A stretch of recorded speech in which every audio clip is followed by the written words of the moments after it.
Very flattering shot. All right, members and to the public, we welcome you to the Monday, February the 2nd subcommittee meeting of General Government and Capital Outlay of Appropriations. We have a few items on the agenda for consideration. Clerk, please open the roll. Members, signify your presence.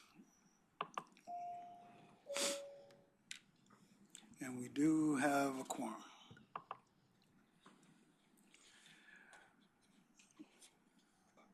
All right, presenting the items will be a staff member present these for us. If we could, Ms. Peaks, please start with item HB 660. Oh, did you want to handle bills first, sir? I'm sorry? Did you want to handle bills first or presentation? I'm sorry, we got a presentation first. Okay. We'll have a presentation by Ms. Peaks. Ms. Peaks. Keep me on my toes. All right. I know you'll have nothing else to do but sit here and listen to me talk about capital all day, which I could do, but I will try to keep this fast. Typically, when we talk about capital in this room, it's usually like what's funded or what's in, but today, at the request of the chairman, wanted to focus on some basics so you're reminded of the cost reviews and the different ways that we have cost savings to rein in construction that's more expensive than it's been. So just a quick overview, capital funding is very different from operating. It takes up the whole Part 2 in the budget. And it's different because it's always one time. It automatically carries forward to future years, even when it's general fund cash. All types of funding can be used for capital, including debt. And speaking of debt, the uses of debt are as directed by the Virginia Constitution. There's 4 different types. Type A has never been used, it's emergency. Type B requires a voter referendum, and type 9C is revenue-based, so those are your parking decks, your dining halls, typically at higher ed. And then 9D is what we've used most in recent years, Virginia College Building Authority or Virginia Public Building Authority, VPBA. All of that is debt decisions are made in concert with the Debt Capacity Advisory Committee, where every year they recommend limits to make sure we stay within our AAA bond rating thresholds. And the policy in a nutshell is total debt service has to be less than 5% of state blended revenues over a 10-year period. So every year, that group meets in December. House Appropriations Staff Director is part of it. And we always make sure that the capital for the following biennium is within those limits. So what does that look like? Over the last however many years since different capital packages, they have bonds that are issued different periods of time. There's $14.1 billion in outstanding. This is just general fund supported capital debt. So these are projects that are underway or that have happened or that have finished, and the debt has been issued for them, and we are paying back through debt service. There's an additional $3.7 billion. You hear me say this every year. These are the authorized but not yet issued. So these are projects that say you authorized last year. They haven't yet moved to the construction phase. They're perhaps still in working drawings, but when they move, Treasury will draw down the cash. Then they bump up into the upper category where it shows the outstanding and issued. So construction inflation, I think all of you have had the pleasure of being in office since in the last couple years when we've seen higher construction costs really than ever. It's been pretty much 3 to 3.5% for over 100 years, averaging out per year. But since COVID and some of the market conditions, it drove up the cost of construction in aggregate of about 35%. Now, it would be great if that went back down. The good news is it's not as high as it used to be, but the bad news is we plateaued. That 35% price increase is kind of the new base for construction. So projects are a lot more expensive than they used to be, and that's before any additional policy changes or whatnot. That's the new baseline. And then with some current market issues, be it tariffs or some labor pressures. In Virginia, we have a shortage of certain labor trades. When you have a bunch of projects going on at one time, it draws folks into one area. So DGS cost estimates for projects submitted for this year's consideration, we're saying they'd be 7% for this fiscal year and then 10% the next. So all of this just to set the stage that construction's more expensive than it used to be. So the things that we need to do, we need to make sure we're doing them expeditiously. There it is. So how do we control costs?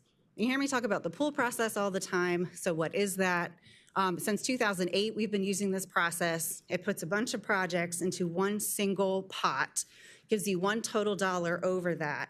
That does two things. One, it allows flexibility within that pot. So whichever projects come up, if they come in, if the price comes over, but within 105%, administrative functions between, you've heard the six-pack, so that's DGS, DPB, House and Senate Finance, Chev, and the Secretary of Finance, they can administratively move money around within the pool to allow projects to keep going. So that avoids unnecessary stoppages and allows flexibility. It also protects prices, so if when you go to bid, you don't have an exact dollar amount in the budget, which would coincidentally be what the bid would come in, I'm sure.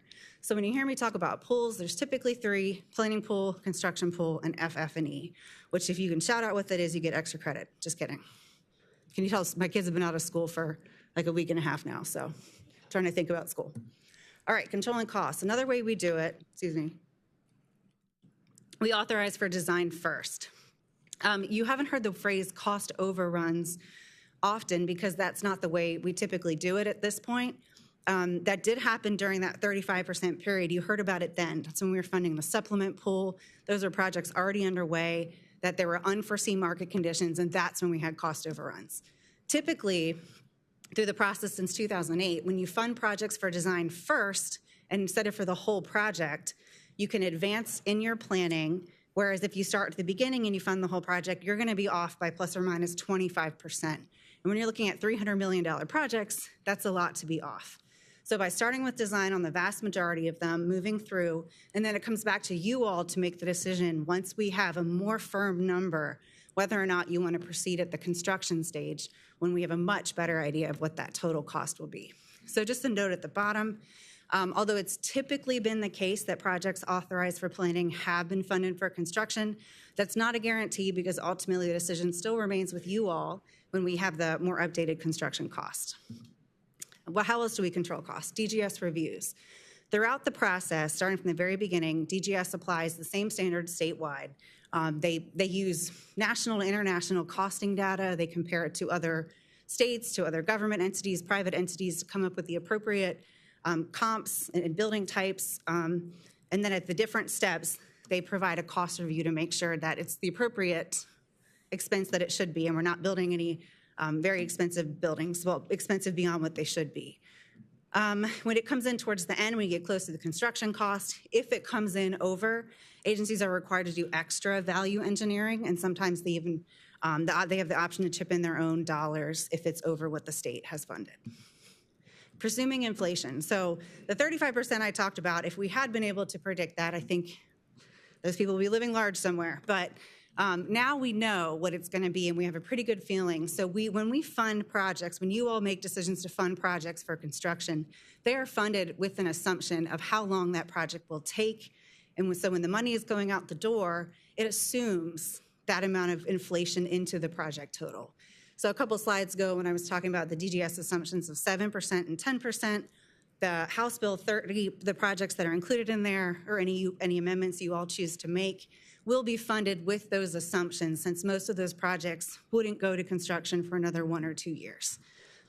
So by doing that, when you all make decisions to put large project dollars in the budget, and especially by putting them in a pool where you have that added flexibility, it's the hope that there won't be any cost overruns because we're pre-funding assumed inflation.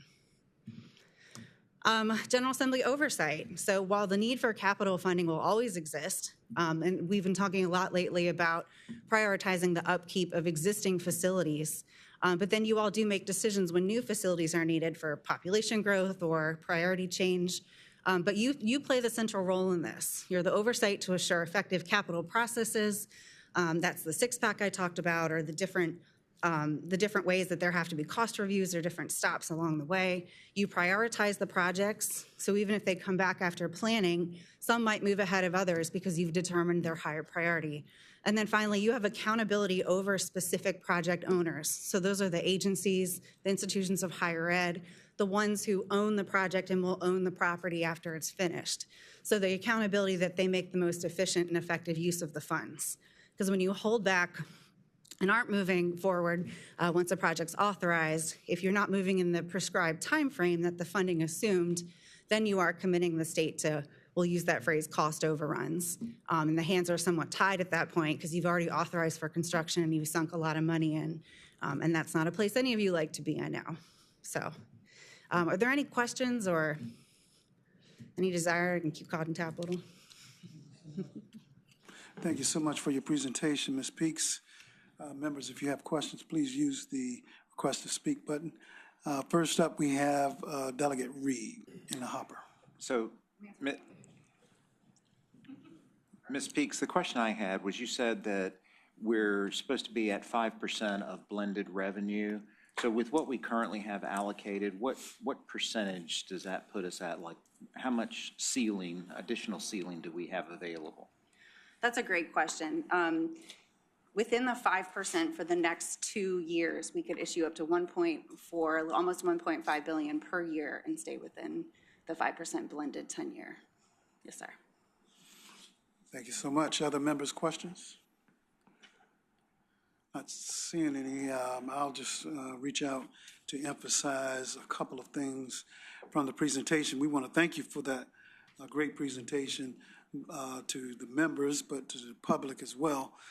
And I think it's important every now and then to kind of emphasize the difference of this committee, this subcommittee, from many of the other scenarios and situations. With our capital projects, just understand that these are one-time resources that are being used to take care of, usually with our capital projects. Ms. Peaks? Yes, correct. Yes, sir. And want to also emphasize, once a project is actually approved for planning, that would be the first phase of that whole project. In other words, we don't allocate funds and tie the money up for the planning stage and construction at one time. We want to see the planning done first, and then when you come back, when the planning is completed, then we'll consider the actual construction. We're better able to estimate what that cost would be at that time versus making that estimate at the onset. Yes, sir. And usually speaking, when we get into planning phase, that phase should generally take 1 to 2 years. Is that correct? It depends on the size and scope of the project, but that's not atypical. Yeah, probably within that frame.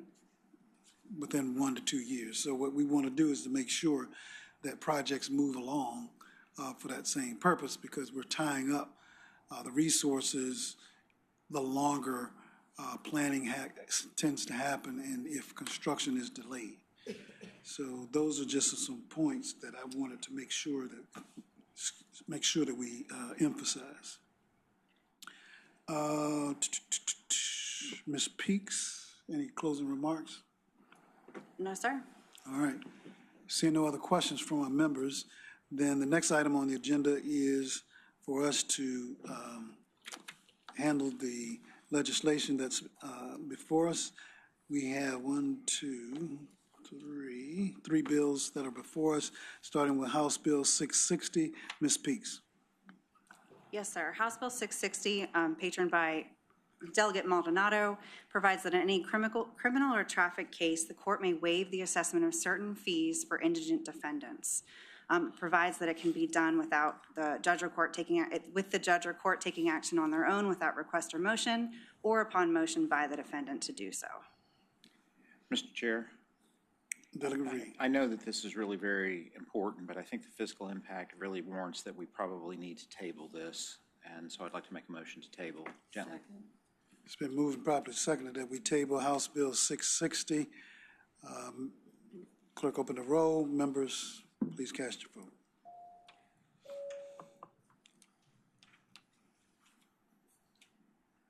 And the motion carries the table HB 660 by a vote of 6-0. Next up, Ms. Peaks. Yes, sir. I believe Delegate Waxman is in the audience. Sir, did you want to present your bill? Delegate Walkman, did you want to present your bill? Sorry, I didn't mean. I'm sorry, I was hearing that staff is going. Happy to do it for you. Just wanted to respect you being here. Yes, sir. Mr. Chairman? Ms. Peaks. Yes, sir. House Bill 793 by Delegate Waxman regards the conveyance of a closed Department of Corrections property in Brunswick County. It would provide for the transfer of the property to the county at no cost. Thank you so much. Chair recognizes Delegate Reed. Oh, yes. Mr. Chair, I think that this conflicts with some of the stuff that we already have in House Bill 30, and so while I appreciate the delegate's intent, I think I'll make a recommendation to table this particular piece of legislation. Second. It's been moved and properly seconded that we table HB 793. Clerk, open the roll. Members, cast your vote.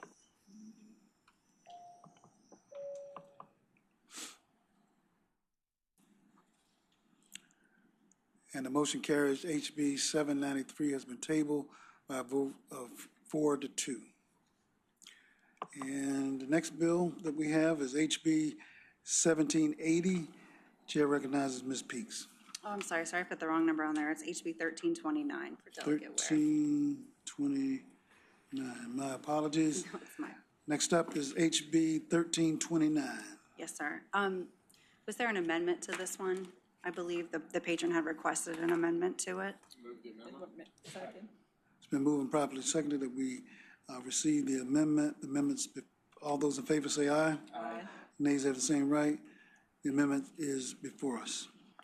Yes, sir. House Bill 1329 by Delegate Ware, as amended, excuse me, directs the State Compensation Board to provide local and regional correctional facilities reimbursement for the full cost of housing sexually violent predators when they incur a new offense while in DBHDS custody. Mr. Chair, I'd like to make a motion. I think that there's still a budgetary impact even with the amendment, and so therefore I'm going to make a motion that we table this. Second. It's been moved and properly seconded that we table HB 1329. Clerk, open the roll. Members, cast your vote.